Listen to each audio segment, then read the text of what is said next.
One strategy that I think could make a difference for the housing market today is to change the exclusion on the capital gains tax for primary residents. That has not kept up with home values. And so if we were able, I think I've heard like Tom Ferry or Dave Ramsey, somebody was talking about this, and I thought it was such a good idea that if we could change that cap gain from 250 for single people and 500,000 for married people, maybe 250,000 more, increase that might open up the equity and allow the primary residents to move. I think they feel a little bit stuck because they know they've got such a huge capital gains tax if they have had an increase in equity by over 500,000 for married and over 250 for singles.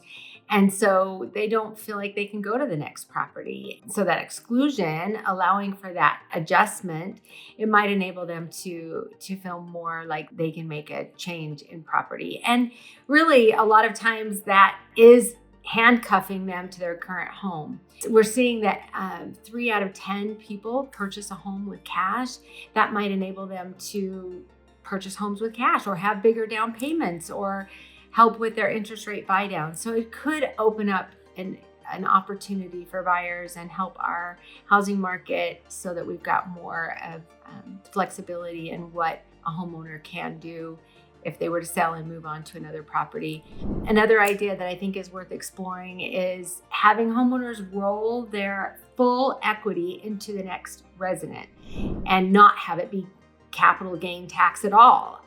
It's similar to like a 1031 exchange for investment properties where you got that under that umbrella, you've got that money that flows and it goes from one property to the next. If we could do that for a primary residence where that money flows from the sale of their home to the next purchase and not be any kind of tax, that would be awesome for people who have over the years, maybe they've kept their property for a really long time and over the years they've been able to gain a healthy equity amount. This would enable them to do much more in terms of flexibility with their personal primary residence.